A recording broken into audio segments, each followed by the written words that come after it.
are from Group 5. So for today, we are going to break down the short story, A Rose for Emily by William Faulkner. The film adaptations on the YouTubes. And we are doing it Vanity Fair style, just like how actors break down scenes from their movies. So get ready because this story is creepy, dramatic, and honestly a little wild.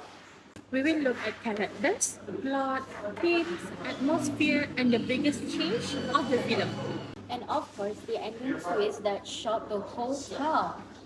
Let's begin!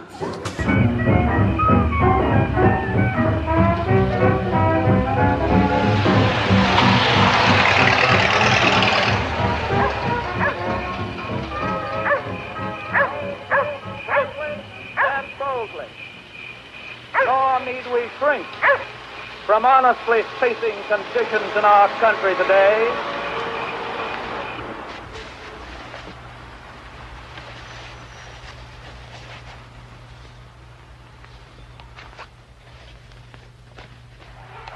So the film opened with Emily's funeral. So the whole town is there.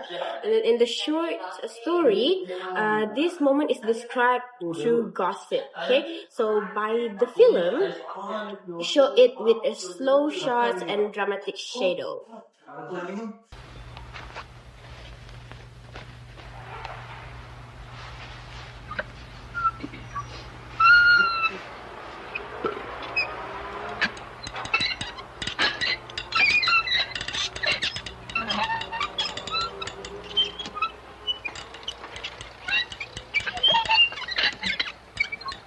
We found her in one of the downstairs rooms, her head propped up on a pillow, yellow and moldy with age and lack of sunlight. She fell ill and died, an indomitable and... So I love how the director makes the house looks huge and creepy at the same time. And in the story, the narrator calls it as a fallen monument.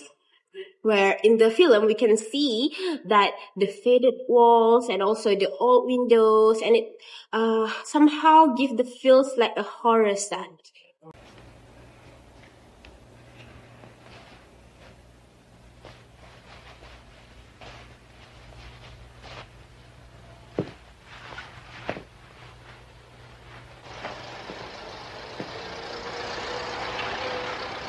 Help me with her feet, please.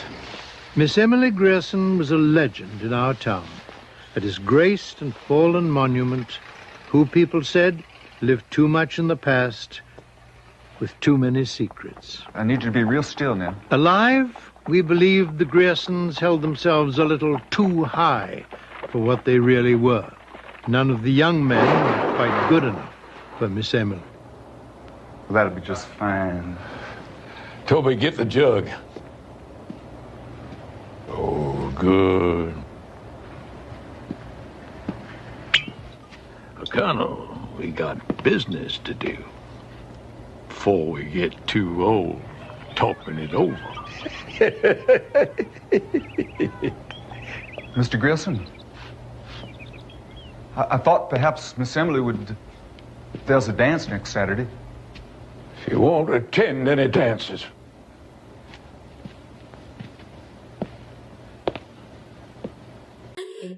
It is like the director tried to tell us that this woman is mystery everyone wants to solve. So this match the short story, but the film used visuals instead of narrations, and I think that makes the mystery feels heavier. Yes. It's dead, Daddy. Hellfire! Watch out, everyone! Watch out now! Make a signal. All right, Colonel, now come on. You can't handles the secret like it was a big one. The actors. Emily! Emily, run! Hide the silver! Emily!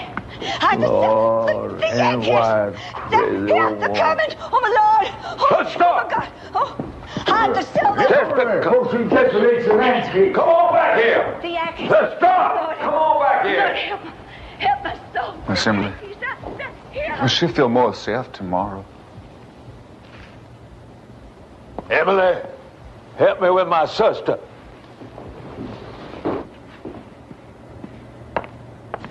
Her Aunt Wyatt went completely crazy at the last and passed on soon after.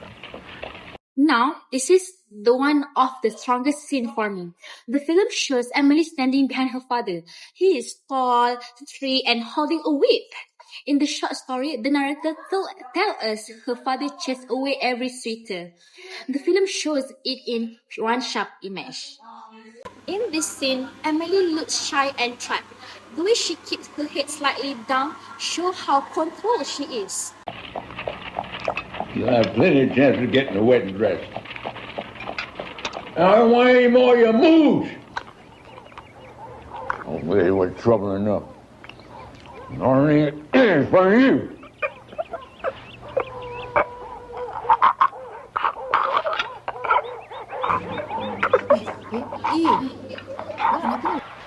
Daddy.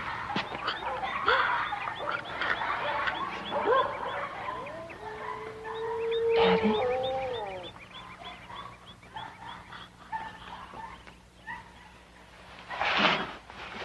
Daddy. The day her daddy died, it got out that the house was all that was left her, and in a way, people were glad. Now, like the rest of them. So, in this part, when her father dies, the story says she refuses to admit he is gone. The film shows her standing beside the coffin in silence. No tears, no movement, only her emotionless face. She, too, would know the old thrill and the old despair of a penny more or less.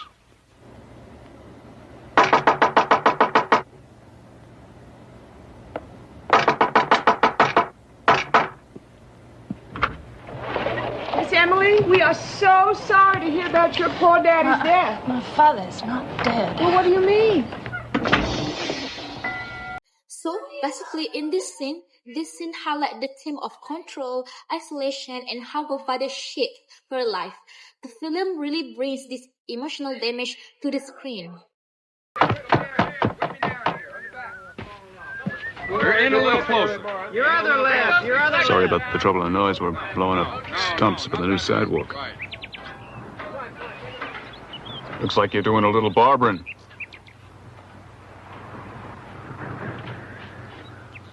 This scene changes everything. When Homer arrives, the whole vibe becomes more cheerful because he is loud, friendly, and always smiling. The story describes him as a big man with a strong voice. The film really captures that energy well.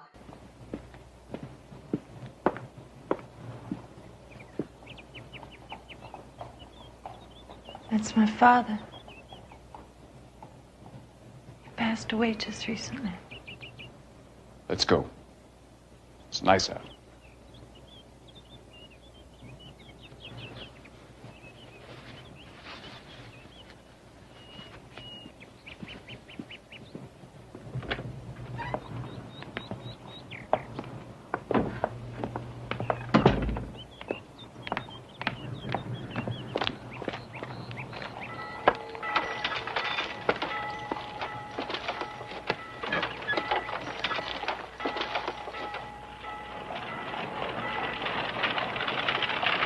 Hang on now.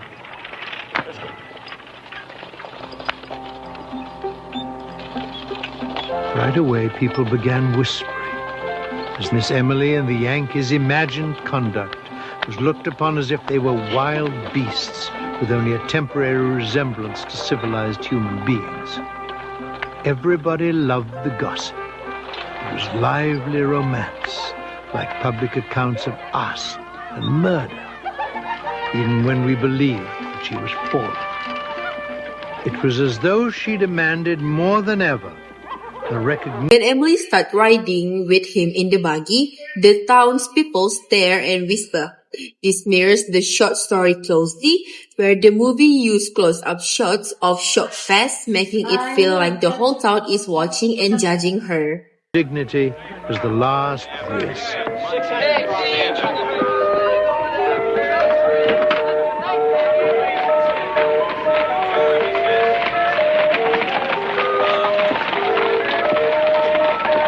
This part is very important. In the short story, Faulkner hints that Homer likes men and is not marrying a man. However, the films remove this detail. Instead, Homer is portrayed as a straightforward love interest. And because of that, the ending becomes even more heartbreaking. Oh, good day, Miss Emily.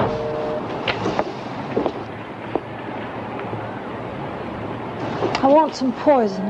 Well, yes, Miss Emily. What kind? Now, for rats and such, I got something. I want the best you have. I don't care what kind. Well, strychnine and arsenic will kill anything up to an elephant, but what you need, I'm sure, is... Arsenic. Is that a good one? It's arsenic. Well, yes, but you don't need anything quite that strong. I want arsenic. Whatever you want. The law says that you've got to say what you're going to use it for.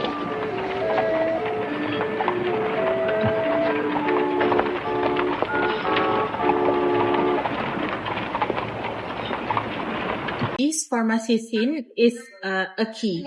Emily walks in, no small talk, only tension. The druggist look uneasy. In the story, he asks why she needs arsenic. In the film, he barely speaks. The fear is a visual.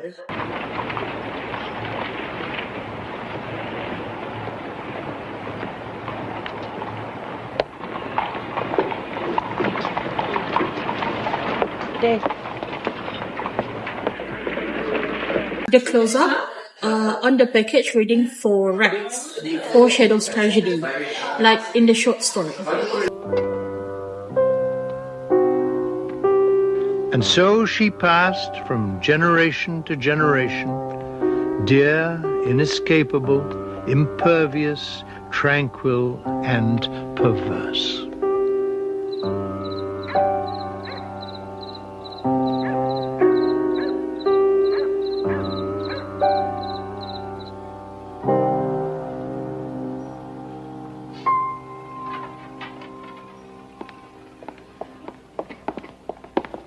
Her Alabama cousins came at once and held her funeral on the second day.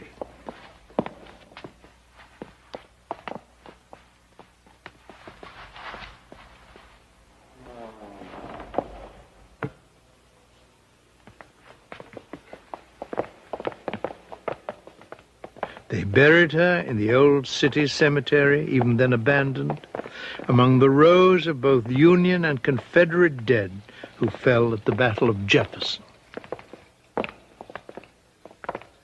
Miss Emily died genteelly, leaving an odor of old female flesh in the house, which faded from the rooms slowly, lingering in unexpected... So, the way the film shoots the cars is very close to the book. It isn't overly gory, just silence and shocking. The camera is slow and respectful, but still terrifying. Then comes the final details, which is the head shape and the long gray hair.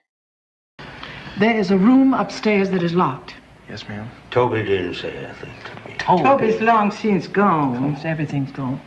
I want to go upstairs. Will you go with us up there? I want this to be legal. Yes, ma'am. All right, come on. You go first. Hey, go. Are you coming? Yes, ma'am, I'm coming. I'm coming. Come on, Doc. Let's go, Doc. Go, Doc. This is a disgrace to the family. Everything is just gone. The silver, china, everything. I surely do hope we find the wires. And grandmother's silver service. This is the room. Well, there's no key. You'll have to lock the door in.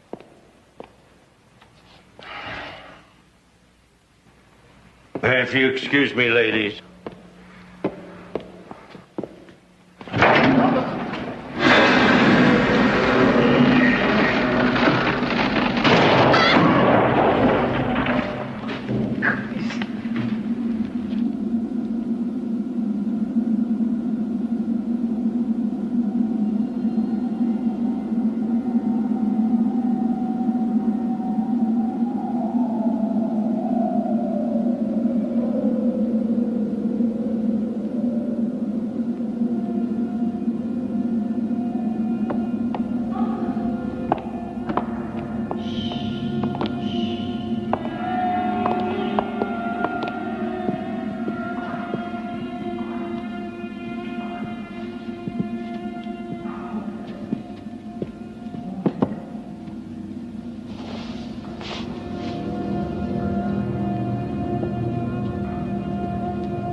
What is it?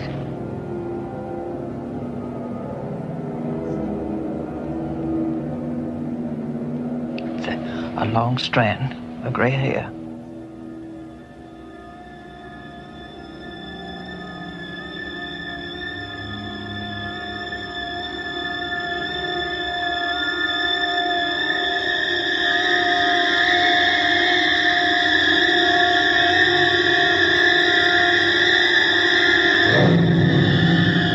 So, this is the moment that we are all waiting for.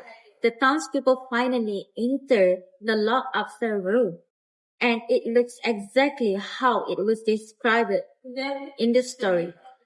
The rose-colored curtains, dust everywhere, and the silver grooming that sat with the Homer-bearing initials. That single stand tells us Emily slept beside the corpse for years. This moment is identical to the short story, but seeing it visually makes it 10 times more horrifying. Can you somehow walk us through your analysis of the story? For analysis sessions, first one is we have the expositions, which is Emily's funerals. Summarizing actions here is Emily's past, the father's controls, and also the Homer's arriving. And for the climax is Emily buying arsenic. And for the falling action is Homer disappearing and Emily aging alone. Resolution is the upstairs room reveal. And the long gray hair is the final shot. So, what about the character? How would you describe them? Emily portrayed as a lonely, fragile, and also mentally unstable person. And her father is strict and controlling, and the film makes him look even scarier. And also Homer is energetic and charming, but still distant. So, the servant is silent in both versions, but very symbolic. The town acts like one big judgmental narrative. Okay, so now, how would you describe the themes and the feel of the film adaptation? The themes of resolutions is shown through Emily's house and also her behavior. And also, the control and the family pressure appear through her father. Love and rejection highlight her relationship with Homer. That is everywhere. In the story and the film make it visual. The atmosphere is gloomy, slow-paced, and tense in both versions. From your perspective, how did the filmy pacing and creative changes differ from the original story? So, in the films, remove the hints of Homer's liking a man.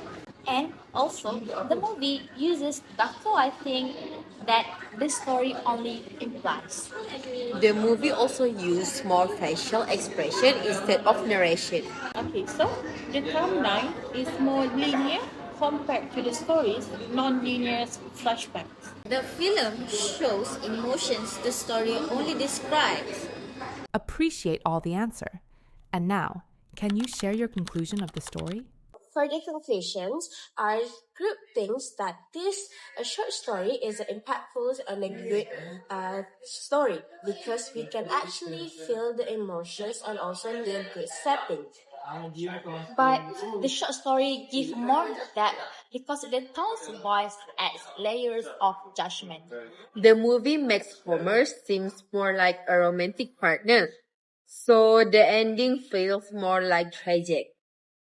If the father was the main character, the story would be about pride, control, and how he shapes Emily's downfall. If Homer was the main character, it would turn into a psychological thriller about a man trapped by a woman who cannot let him live. Thank you for watching our breakdown of A Rose for Emily.